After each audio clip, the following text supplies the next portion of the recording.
proteksi katodik. Sebelumnya perkenalkan, saya Nabila Estri Gunawan dengan NIM 221424046 dan teman saya Nida Ini Alfaida dengan NIM 221424048 dan juga nama saya Nabila Wani dengan NIM 221424045. Saya Nafi Katorik dengan NIM 224 8045. Ya, saya Pak Yunus sebagai pembimbing praktikum proteksi katodik. Nah, hari ini kita akan menjelaskan bagaimana cara praktikum proteksi katodik. Untuk kedepannya, jangan lupa ditonton terus ya videonya. Sebelumnya, apa itu proteksi katodik? Proteksi katodik adalah metode untuk mencegah korosi pada logam, khususnya pada struktur yang terbuat dari baja atau besi, seperti pipa di bawah tanah, tangki, atau kapal. Prinsip kerja proteksi katodik melibatkan pengalihan aliran arus listrik untuk mengurangi atau menghentikan reaksi korosi yang biasanya terjadi ketika logam terpapar lingkungan yang korosif. Dalam proteksi katodik, struktur logam yang ingin dilindungi dijadikan katoda dalam sistem elektrokimia, dan aliran arus listrik digunakan untuk mengalirkan elektron ke permukaan logam tersebut. Hal ini mencegah logam tersebut berperan sebagai anoda yang akan terkorosi. Peralatan yang dibutuhkan. Pertama, rectifier. Kedua, elektroda reference. Lalu ada avometer, tang, kertas abrasif, solatip, lap, dan yang terakhir obeng. Langkah kerja yang pertama, kita perlu mengamplas menggunakan kertas abrasif pada titik-titik pengujian yang akan diukur potensialnya. Kita amplas seluruh titik-titik ini agar permukaan logam dapat bersih dari kotoran, karat, atau lapisan oksidasi. Hal ini tentu sangat penting karena lapisan yang terkontaminasi dapat menghambat kontak antara permukaan logam dengan elektroda atau perlindungan katodik yang diterapkan. Selanjutnya, arus positif dan negatif yang berasal dari rectifier kita sambungkan, di mana kabel warna hitam merupakan arus negatif dan kita sambungkan ke pipa. Nanti diberikan solatif agar dapat menempel kabelnya. Lalu ini kabel warna merah kita sambungkan pada anoda korban, di mana si anoda korban itu adalah obeng dan kita tancapkan pada tanah. Selanjutnya, setelah menyambungkan arus, kita nyalakan rectifier. Di sini kita sambungkan dulu pada sumber listrik.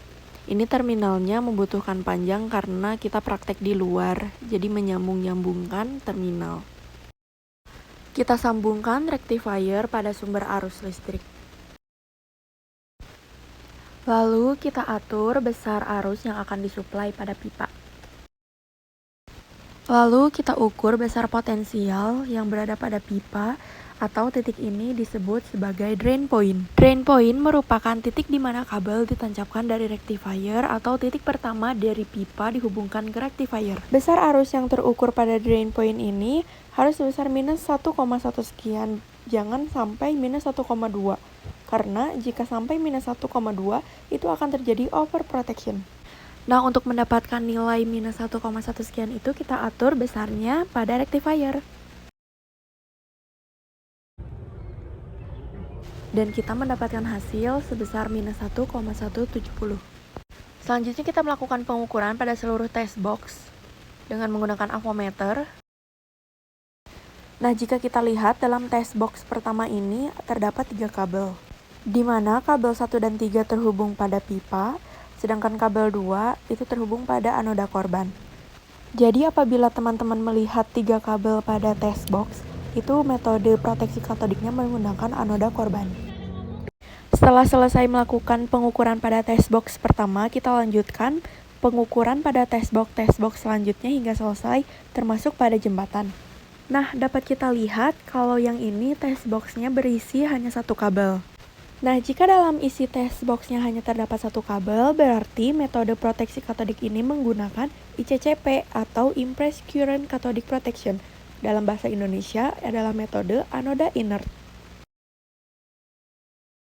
Oke, kita lanjutkan pengukuran ini dengan cara yang sama, termasuk mengukur pada jembatan ini dan juga test box yang belum terukur hingga selesai. Nah, setelah selesai, kita lakukan pengukuran khusus pada jembatan untuk mengecek apakah di dalam jembatan ini ada kebocoran atau tidak. Caranya yaitu dengan menghubungkan pipa dan jembatan menggunakan satu kabel, dan pada titik lainnya, itu kita ukur menggunakan avometer. Pengukuran dilakukan pada pipa maupun jembatan. Jika nilai atau besar potensialnya sama pada pipa dan jembatan, maka terjadi kebocoran. Jika besar potensialnya jauh berbeda nilainya, maka tidak ada kebocoran arus ke jembatan. Setelah selesai mengukur apakah ada kebocoran atau tidak pada jembatan, kita balik lagi ke depan untuk mengukur insulating joint. Pertama, kita mengukur insulating joint pada kondisi kering. Kita mengukur menggunakan avometer seperti biasa, yang hitam ke elektroda reference dan yang merah pada insulating joint. Lalu kita juga akan mengukur insulating joint pada keadaan basah dengan cara menambahkan air pada insulating joint. Lalu kita ukur seperti biasa menggunakan avometer. Pengukuran insulating joint pada kondisi yang berbeda tersebut ada tujuannya sendiri yang bisa dibaca pada video berikut dan juga fungsi dari insulating joint. Dan yang terakhir, kita akan mengukur potensial anoda korban dan juga potensial pipa. Dapat dilihat bahwa di sini ada 3 tutup dan yang tengah itu berwarna merah.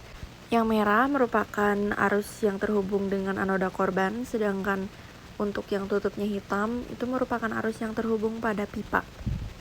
Setelah selesai, kita akan lihat hasil data yang telah didapatkan oleh kelompok 4 pada praktikum proteksi katodik ini. Oke, kita lihat grafik potensial untuk setiap titik pada metode arus paksa. Beda potensial maksimum yang boleh dimiliki pipa yang dilindungi adalah minus 1,3 volt. Dalam pengukuran beda potensial dengan metode arus paksa ini, telah didapatkan bahwa nilai rata-ratanya itu sebesar minus 1,2 volt. Maka hal ini telah sesuai dengan standar proteksi arus paksa. Jika pipa memiliki beda potensial yang lebih besar dari minus 1,3 volt, maka akan terjadi overprotection, di mana akan menyebabkan perlindungan korosi yang berlebihan dan juga pemborosan energi. Dapat kita lihat juga bahwa potensial paling negatif tercatat pada titik 2 kabel 2, dengan nilai minus 1,258 volt, yang disebabkan oleh pengukuran yang berada paling dekat dengan sumber arus atau titik drain. Semakin jauh pengukuran dari titik drain, nilai potensial akan semakin kecil karena adanya hambatan yang mengurangi besar arusnya yang mengalir melalui material tersebut. Meski begitu, pada beberapa titik lain, nilai potensial justru lebih besar dibandingkan dengan drain point. Hal ini mungkin bisa disebabkan karena adanya bebatuan di bawahnya, karena batu-batu tersebut dapat mengalirkan arus listrik pula. Kemungkinan juga tanah di bawah test box lebih basah. Selanjutnya kita lihat grafik potensial untuk jembatan perpipaan pada metode arus paksa. Dapat kita lihat bahwa di pipa ujung 1 bernilai minus 1,222 volt dan pipa ujung 2 bernilai minus 1,214 volt. Nilai potensial kedua ujung pipa tersebut memiliki nilai yang hampir sama sehingga tidak ada arus yang bocor ke jembatan. Jika nilai potensialnya berbeda, maka akan ada kemungkinan kebocoran arus antara pipa dan juga jembatan. Dapat kita lihat juga bahwa hasil analisis nilai potensial antara pipa dan juga jembatan menunjukkan nilai yang sangat berbeda jauh, sehingga tidak ada kebocoran antara pipa dan jembatan. Kemudian kita juga melakukan pengaliran arus dengan sengaja ke tengah jembatan, sehingga didapat nilai potensialnya yaitu sama minus 1,225 volt. Nilai potensial tengah jembatan dengan pipa sama nilainya, sehingga benar adanya bahwa terdapat arus yang bocor ke jembatan. Kita lanjut pada grafik potensial untuk insulating joint pada metode arus paksa.